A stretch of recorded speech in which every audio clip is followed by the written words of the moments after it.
또 접어드는 결실의 계절 9월.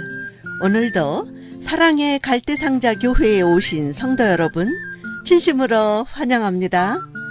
온라인 공동체로 모이는 각 심령과 처소마다에 임재하시는 하나님의 영으로 은혜와 사랑이 넘치고 평강의 복이 각 가정마다 풍성하기를 기원합니다.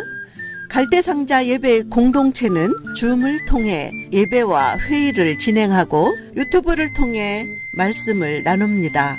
그리고 교회 등록과 공지 등은 카페와 밴드를 활용하고 있습니다. 이 시간은 하나님께 예배드리는 시간입니다. 정시 입장과 성실한 참여 부탁드립니다. 주일 예배는 1부 오전 9시, 2부 오후 4시입니다. 오늘도 주영철 목사님의 말씀으로 많은 은혜 받으시기 바랍니다. 오늘 마태복음 3장 7절부터 9절까지 말씀인데 제가 8절 9절을 한 번 더 봉독하고 말씀을 시작하겠습니다. 그러므로 회개에 합당한 열매를 맺고 속으로 아브라함이 우리 조상이라고 생각하지 말라. 내가 너희에게 이르노니 하나님이 능히 이 돌들로도 아브라함의 자손이 되게 하시리라. 아멘. 마태복음 3장 7절부터 9절 이 말씀으로 오해하지 맙시다 라고 하는 주제의 세 번째의 시간이 되겠습니다. 자, 세례 요한이 광야에서 회개를 외치면서 요단강에서 세례를 베풀 때에 예루살렘 그리고 온 유대의 요단강 사방에 많은 사람들이 그에게로 나와서 죄를 자복하고 또 이 세례를 받게 되었던 그런 상황이에요.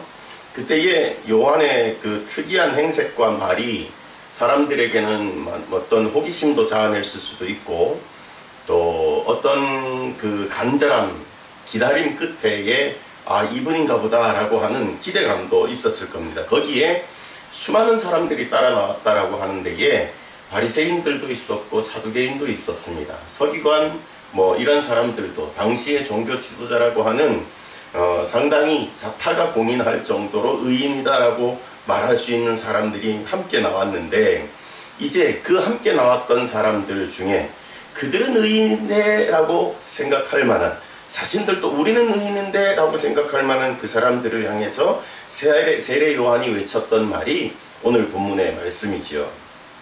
요즘 너희는 마귀의 자식이고 사단의 자식이다. 그러니 너희는 회개에 합당한 열매를 맺고 속으로 아브라함의 자손이라고 생각하는 그 앞선 생각들을 금해라, 하지 말아라 라고 하는 것이 세례 요한의 외침이었다는 거죠.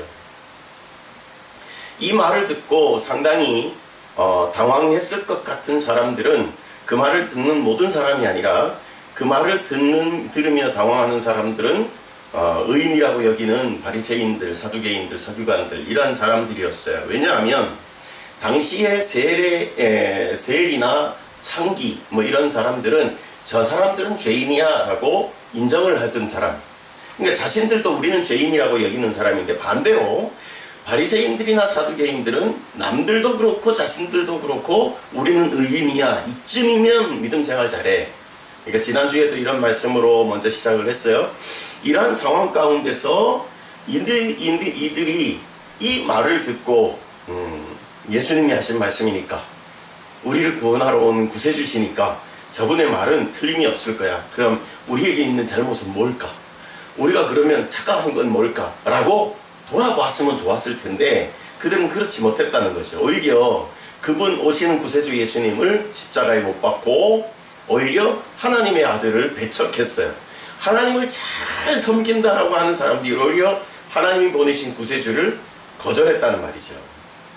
그러면 원래의 예수님이 하신 말씀에도 마귀의 자식이고 사단의 아들이고 그랬던 그 악한 악 자체잖아요. 그런데 하나님을 그나마 너희는 내 백성이라고 품어주시려고 보내시는 그 아들 예수를 거절했으므로 그 기회마저도 박탈당했으니 여전히 마귀의 자식으로 뱀의 후손으로 남는 거죠. 말씀드렸어요. 이미 저들은요, 바리새인들, 그들은 철저한 경건의 삶을 살았어요. 말씀을 앞세운다라고 표시를 하되 옷깃에도 이마에도 여러 군데의 성구를 써서 붙이고 다녔습니다. 일주일에 2번씩 금식하는 생활도 했습니다.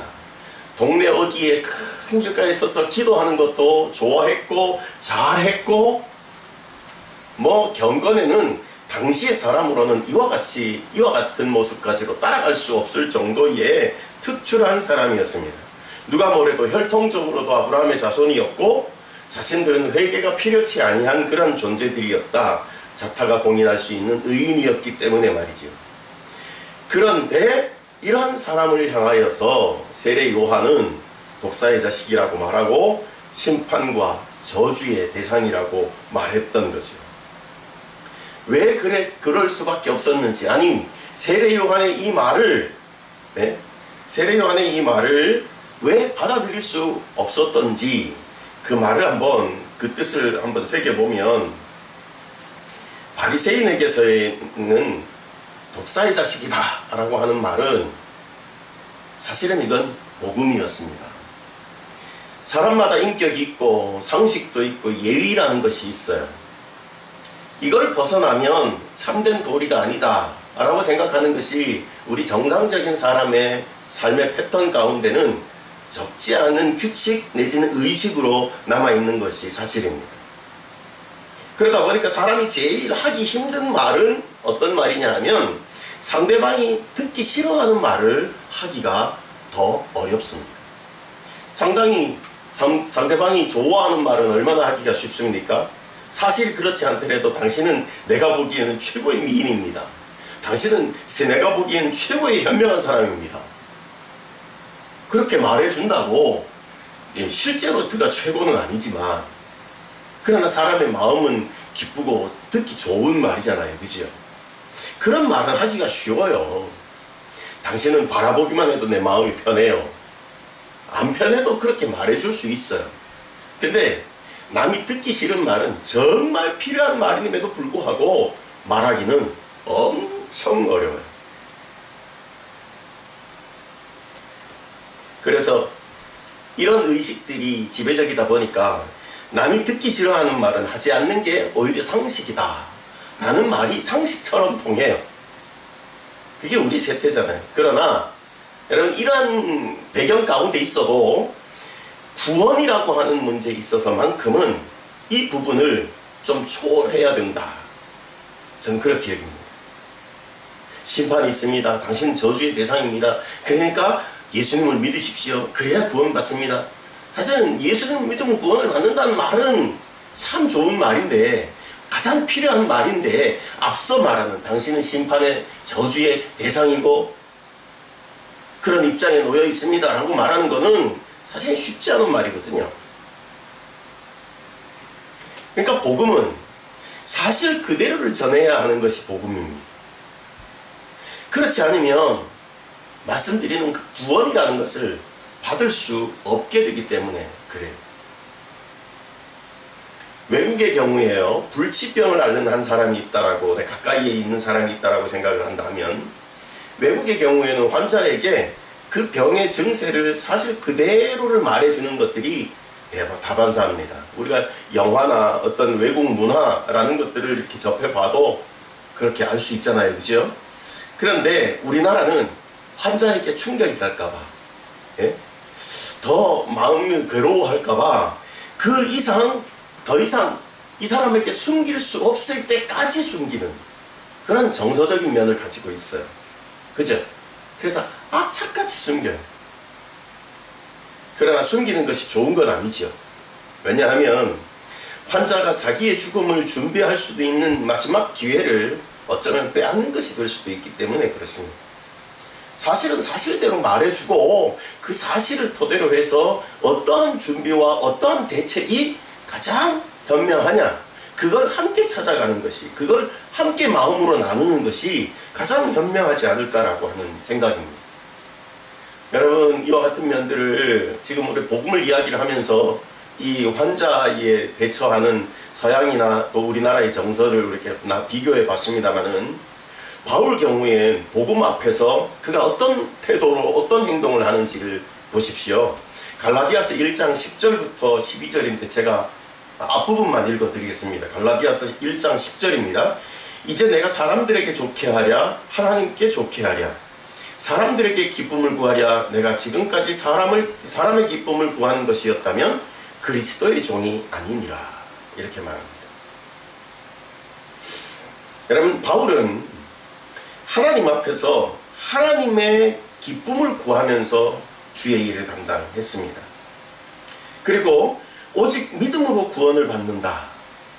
믿음으로 말미암아 구원을 받는다. 이 사실은 바울 자신도 몰랐던 일인데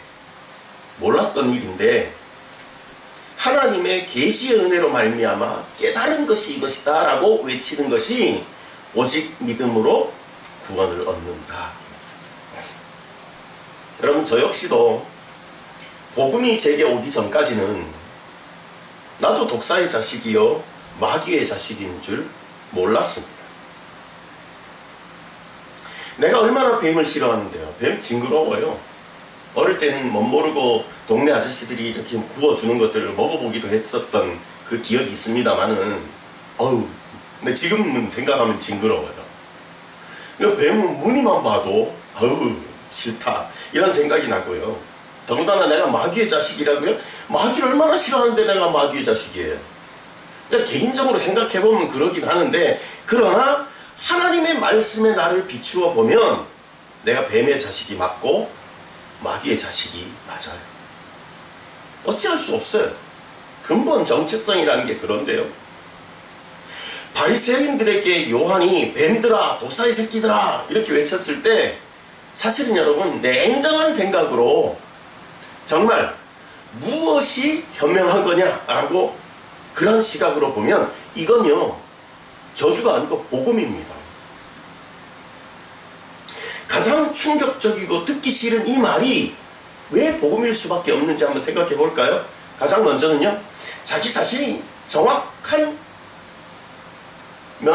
이 신분적인 면에서 내가 어떤 신분인가를 밝혀주는, 알려주는 그런 말씀이기 때문에 이건 복음이에요.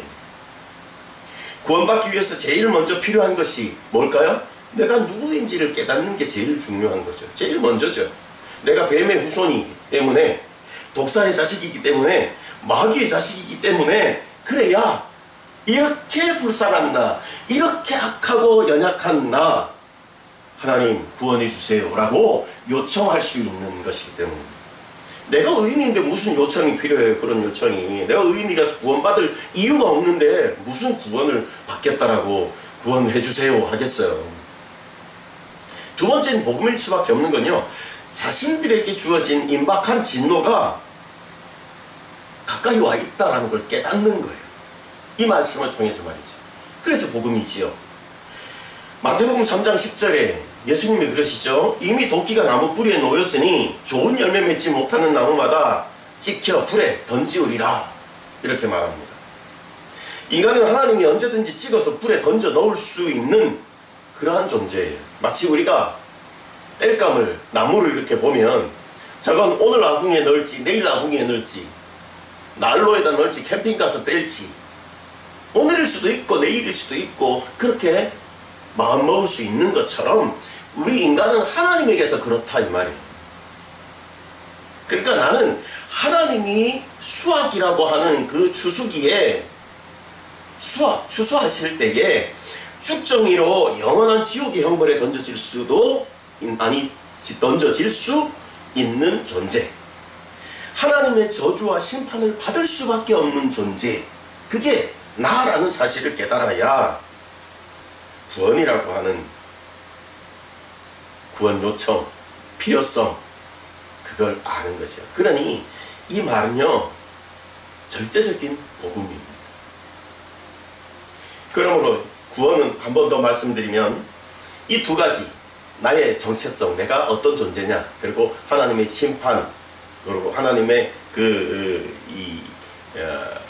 임박한 이 심판에 대한 대상, 그것이 나라고 하는 사실을 전제하고 있어야 구원이라는 것은 말할 수 있는.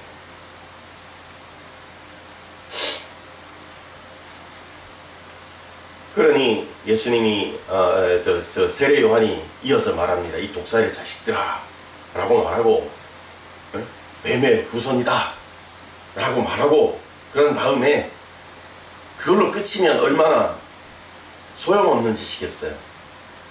그다음에 이 외침 뒤에 뭐라고 말하냐면 어떻게 하면 구원을 받을 수 있는가라고 하는 방법, 길, 그게 제시되고 있다는 것이 오늘 우리는 굉장히 다행스러운 은혜의 말씀이다 싶습니다. 먼저는요, 세례 요한이 가르쳐주는 그 한 면, 그것은 회개에 합당한 열매를 맺어라. 오늘 본문 8절이죠. 그렇게 말합니다. 회개하라는 말씀은 먼저 자신이 하나님 앞에 죄인이라고 하는 것을 깨닫고 시인하라고 하는 말씀입니다. 요게 전제돼야 구원이라는 요청이 가능하다 그랬어요. 그죠? 네. 요게 있어야 되는 겁니다. 여러분, 이 말은 너 이제부터 열심히 일해, 뭐 어떤 공로를 세워, 그런 헌신을 강요하는 말이 아닙니다. 주님을 위해서, 구원받기 위해서, 천국을 위해서 뭘 어떻게 해라, 이런 뜻이 아니라는 말이에요. 잘 들어야 돼요. 오해 소지가 있습니다. 하나님 앞에 내가 죄인인 것을 깨달아야 한다, 이 말이에요. 여기서 더 벗어나서 무슨 다른 조건을 말하면 사람의 공로로 구원을 얻고자 하는 것이고, 여기에서 내가 그 존재라는 것을 깨닫는 것, 그것을 지금 요청하는 것. 그리고 나서 지금까지 나의 구원을 내 힘으로 이뤄보고자 했던 그 어떤 것까지도 그게 불신앙이다 라고 여기면서 회개하는 거죠. 돌이켜야 되는 거죠. 둘째는 뭐냐 하면, 속으로 아브라함이 우리 조상이라고 생각하지 말아라. 오늘 9절 말씀이에요. 나는 아브라함의 자손이다, 나는 구원받았다 라고 생각하니까, 누가요? 본문에 나오는 바리새인들이, 그러니 구원자로 오시는 예수님을 자꾸 배척하는 거예요. 우리는 다 이뤘는데 뭘 또 회개하라고 그래? 뭘 또 너를 믿으라고 그래? 내가 너를 의지해서 굳이? 왜? 내가 너보다 신분이 더 높고, 내가 너보다 더 공부를 많이 했고, 내가 너보다 더 경건의 생활을 잘하고, 내가 너보다 더 하나님을 더 잘하는데, 그런 식이죠. 나를 구원하러 오신 주님마저도 결국은 이 바리새인들은 핍박하게 되는 거예요. 요는 뭐냐면, 구원받은 자가 아니라 구원받을 자가 되어야, 예? 이해하죠? 구원받은 자 아닙니다. 오늘 본문의 세례 요한으로 치면, 아니 세례 요한이 아니라 바리새인으로 치면, 오늘 누구냐라고 하는 의미가 자꾸 혼동이 되는데, 나를 위해서 십자가에서 자신의 피를 흘리신 주님을 발견하게 되는 것은 언제 발견되느냐 하면, 내가 구원받을 자가 되어야 할 때 그분이 발견되는 겁니다. 내가 구원받을 자가 되어야 될 때 그 구세주가 필요한 겁니다. 로마서 2장 28절이에요. 대저 표면적 유대인이 아니고, 표면적 육신의 할례가 아니라 오직 이면적 유대인이며 할례는 마음에 할지니 신령에 있고 의문에 있지 아니한 것이라. 그 칭찬이 사람에게서가 아니요 다만 하나님에게서니라. 이렇게. 여러분, 내가 점검해야 되는 건 이런 거예요. 내가 과연 이면적인 유대인인지 확인해 봐야 됩니다. 그러니까 내 심령이 유대인인지를 알아야 되는 거예요. 바리새인들처럼 혈통적으로 내가 유대인 중에 유대인이야. 오늘날로 치라면, 오늘 내가 목사의 가정에서 태어났고, 내가 장로의 가정에서 태어났고, 여기 다 해당하네, 그러고 보니까. 그래? 그러니 나는 유대인이야. 아니요. 목사의 가정에서 태어나도, 장로의 가정에서 태어나도, 그래서 모태신앙으로 살았어도 못된 신앙이 될 수 있어요. 그건 표면적인 거고, 이면적으로 내 심령이 진짜 죄인인 것, 마귀의 자식이고 심판의 대상인 것을 깨달아서 구세주 예수 그분만이 나를 구원하실 분이라고 구원의 요청과 아울러 구원이 그렇게 이르는 사람이 진짜 이면적인, 네, 진짜 심령으로의 유대인이다, 이런 말이에요. 그러니까 할례는 그 표피를 잘라서 피로 맹세를 하듯 하는 그런 의미에서의 새로운 삶을 상징하는 거죠. 그러니까 이건 육체에다 하는 것이지만 구약에는 그랬습니다. 그래야 할례가 있어야 유대인 중에 유대인이다 그렇게 말하는데, 이건 할례도 마음으로 행해야 된다는 거죠. 마음으로 내 마음을 찢고 내 마음으로 나는 죽었습니다. 그러므로 내가 이제는 주님을 아는 거로 새 삶을 주님이 원하시는 삶을 살겠습니다. 이게 마음에 하는 할례라 이 말이에요. 육이 아니고 마음이고 몸이 아니라 심령에다 하는 것. 그게 할례. 그래서 유대인을 또 믿음의 사람을 표현한 겁니다. 세 번째로 또 볼까요? 성령과 불로 세례를 받아야 한다 이렇게 말합니다. 마태복음 3장 11절이에요. 나는 너희를 회개하기 위하여 물로 세례를 주거니와 내 뒤에 오시는 이는 나보다 능력이 많으시니 나는 그의 신을 들기도 감당하지 못하겠노라. 그는 성령과 불로 너희에게 세례를 주실 것이요 라고 이어지는 말씀이 기록됩니다. 여러분, 요한 스스로가 인정했듯이 요한이 지금 요단강에서 베푸는 세례는 한계가 있는 세례였습니다. 그것 자체로 구원을 온전하게 받는 세례는 아니었다는 겁니다. 그렇다면 그럼 온전한 세례는 어디서 찾느냐? 세례 요한이 증거해 주잖아요. 내 뒤에 오시는 그분은 물과 성령으로 세례를 받고 너희에게 그렇게 성령을 주신다 이렇게 말합니다. 그러니까 예수님이 베푸시는 세례를 받아야 너희가 온전한 구원에 이른다 이 뜻이겠죠? 세례 요한의 말이. 그럼 예수님이 베푸시는 세례는 어떤 세례냐? 예수님이 사셨던 그 생애 가운데서는 예수님은 3번의 세례를 받으셨다라고 정리해 볼 수 있어요. 제일 먼저는 요단강에서 세례를 베푸는 세례 요한에게 나가서 물로 세례를 받으셨죠. 네. 그건 죄 씻김에 대한 세례였습니다. 두 번째는 어떤 세례였습니까? 그 물에서 올라올 때 하늘로부터 성령이 임하여서 성령의 세례가 임하게 됩니다. 그래서 하늘이 열리고 하나님의 성령이 비둘기같이 내려 예수님 위에 임했다 그랬죠. 이걸 이제 우리는 성령 세례로 봅니다. 이때 하늘에서 하나님의 말씀이 친히 들려와서 음성이 들립니다. 내 사랑하는 아들이요 내 기뻐하는 자라 이렇게 말하죠. 세 번째 세례는 어떤 세례냐라고 하면, 이건 세례라고 하는 말들을 많이 사용을 안 합니다만은 이게 이제 세례 예수님이 받으셨던 세례의 의미를 살필 때는 구체적으로 이렇게 말하게 되죠. 인간의 죄에 대한 하나님의 진노의 세례입니다. 그게 바로 불세례라고 일컬어지는 거죠. 하나님의 진노가 쏟아지는 거예요. 뭘로요? 십자가상에서 받는 그게 하나님의 불세례, 예수님이 받으셨던 불세례입니다. 자, 십자가를 지기 전에 예수님은 나는 받을 세례가 있는데 그것이 이루어지기까지는 나의 답답함이 어떠하겠느냐 이렇게 제자들에게 말합니다. 여러분 조금 의구심이 있을 것 같아서 그럼 본문을 읽어드릴까요? 누가복음 12장에 가면 49절 51절입니다. 내가 불을 땅에 던지러 왔노니 이 불이 이미 붙었으면 내가 무엇을 원하리요? 나는 받을 세례가 있으니 이것이 이루어지기까지 나의 답답함이 어떠하겠느뇨? 내가 세상에 화평을 주려고 온 줄로 아느냐? 내가 너희에게 이르노니 아니라 도리어 분쟁하게 하려 함이로라. 이런 말씀을 주시죠. 그러니까 나는 아직 받을 세례가 남아있다. 그걸 생각하면, 인간적으로 생각하면 너무 답답한 거예요. 이 답답함이 절정으로 나타난 때가 어디예요? 겟세마네 동산에서 예수님이 기도셨죠. 할 수만 있으면 이 잔을 내게서 옮기시옵소서 했죠. 그러니까 예수님이 받으신 3가지 세례에 대해서 요한 1서의 5장에 가면 요한 사도가 이렇게 증거해 줍니다. 요한 1서 5장 6절에서 8절인데, 이는 물과 피로 임하신 자니 곧 예수 그리스도시라. 물로만 아니요 물과 피로 임하셨고 증거하는 이는 성령이시니 성령은 진리니라. 증거하는 이가 셋이니 성령과 물과 피라. 또한 이 셋이 합하여 하나이니라. 이렇게 말합니다. 예, 이 예수님에게서 이 3가지 세례가 하나를 이루었고 완성되었습니다.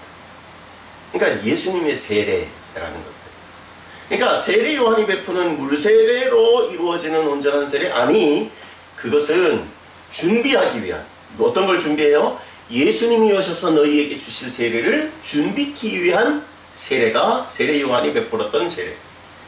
이건 어떤 거예요? 죄 씻김, 회개의 의미만 있는 거죠. 근데 예수님이 주시는 세례, 그러면 예수님처럼 똑같이 우리도 물세례 받고 똑같이 이런저런 거 받아라, 이게 아니고요. 우리도 십자가에 달려라, 이게 아니고요. 현실적으로 똑같이 그렇게 하라는 게 아니라, 아까도 말씀드렸지만 표면적인 것이 아니라 내면적인 것, 이면적인 것이어야 된다는 거. 네? 혈통이 문제가 아니라 여러분, 우리 심령으로서의 할례가 중요하다고 말했던 것처럼, 이분 예수님이 받으신 그 세례로 말미암아 그분과 함께 죽고 그분과 함께 사는 거예요. 그 이름으로 받는 세례, 그것이 이 모든 것들 완성하신 예수님의 세례를 그대로 전가시켜 주는 거예요. 그래서 우리도 예수님의 온전한 그 물과 성령과 불 세례, 온전해진, 하나가 된, 완성이 된 그 세례로 우리가 세례를 받는 거죠. 그래서 우리는 그분이 가신 길을 뒤따라 살겠다, 이렇게 작정하는 거예요. 때로는 고난이 올 수도 있고 어려움들이 여러 고통들이 올 수 있지만, 주님이 우리를 위해서 그러하셨던 것처럼 우리 또한 주님의 이름으로라면 우리도 마다하지 않고 그 길을 넉넉히 가겠습니다, 이렇게 고백하게 되는 거죠. 물과 피의 세례를 받으신 그분의 이름으로 세례를 받을 때 성령이 임하여 우리가 구원을 받게 되는 겁니다. 비로소 우리는 뱀의 후손에서 다시 여자의 후손이 되는 것입니다. 정리하면 그렇습니다. 마귀의 자녀에서 이제는 누구의 자녀가 되는 거예요? 하나님의 자녀가 되는 겁니다. 뭘로 말미암아? 예수님의 세례로 말미암아. 진정한 아브라함의 자손이 혈통적으로 이어온 자손이 아니라 이 예수님을 온전히 영접하고 그분의 자취를 따라가는 삶을 통해서 우리는 진정한 아브라함의 자손이 되는 줄 믿습니다. 자, 정리합니다. 우리의 싸움은 행함 이전에 이와 같은 신분적인 싸움이에요. 내가 어떤 존재냐 라는 거죠. 자, 나는 하나님께 용서받고 구원받은 소유된 백성으로서 분명하고 확실한 신분, 그것을 우리가 늘 잊지 않고 삶으로써 예수 그리스도의 풍성한 생명의 사랑을 온전히 누려가는 주의 사랑하는 성도들, 주의 사랑하는 하나님의 사람들 다 되어지시기를 예수의 이름으로 간절히 축복합니다. 기도하겠습니다. 살아계신 하나님, 고맙습니다. 감사합니다. 연약한 우리는 독사의 새끼일 수밖에 없고 또 마귀의 자식일 수밖에 없었던 존재인 것 다시 한번 기억하게 하시고, 그러나 이렇게 연약한 대로만 두지 아니하시고 우리에게 필요한 구세주 예수 그리스도를 이 땅에 보내심으로 말미암아 그분을 영접할 수 있는 기회를 주심으로 말미암아 하나님의 백성 삼으신 하나님 자녀가 된 귀한 삶을 우리에게 허락하여 주셨으니 감사합니다. 혹여 우리는 바리새인들처럼 우리가 행하는 행위나 또한 혈통적인 의미나 우리 자신들의 조건들을 가지고 하나님의 자녀다, 하나님의 백성이다 말하지 아니하도록 하나님 붙들어 주시기를 원합니다. 우리에게 주신 바 의미의 귀한 구세주의 이름 그리스도 예수, 그분을 통하여서 우리에게 주신 바의 은혜가 참으로 아버지 하나님 풍성하게 이룬 것을 믿으며 잊지 아니하며 늘 그렇게만 고백하며 승리적인 삶을 살아갈 수 있도록 도와주시기를 원합니다. 진정한 아브라함의 자손이요 믿음으로 말미암은 천국, 그것이 우리가 바라보는 소망이오매 이 믿음의 틀에서 흔들리지 아니하도록 견고하도록만 주님 붙잡아 주시고 그렇게 역사하시며 영광받아 주시옵소서. 믿사옵고 모든 말씀을 그리스도 예수님의 이름으로 기도하옵나이다. 아멘. 지금은 우리 주 예수 그리스도의 은혜와 하나님 아버지의 풍성하신 사랑과 성령 하나님 인도내주 역사 위로 교통하신 모든 은혜와 은사가 머리 숙여 하나님 앞에 예배하며 정말 우리 하나님의 귀한 뜻들을 받들어 온전한 믿음으로 말미암아 살아가기로 작정하는 각 심령들의 머리머리 위에와 저들 살아가는 모든 삶의 현장과 저들의 남겨진 생애 위에 주의 교회 위에 지금으로부터 영원토록 함께 있을지어다. 아멘.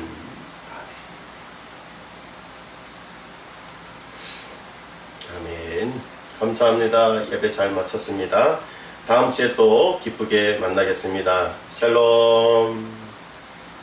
너의 삶의 창조인 너의 참 부모이신 하나님 그 손에 너의 삶을 맡긴다.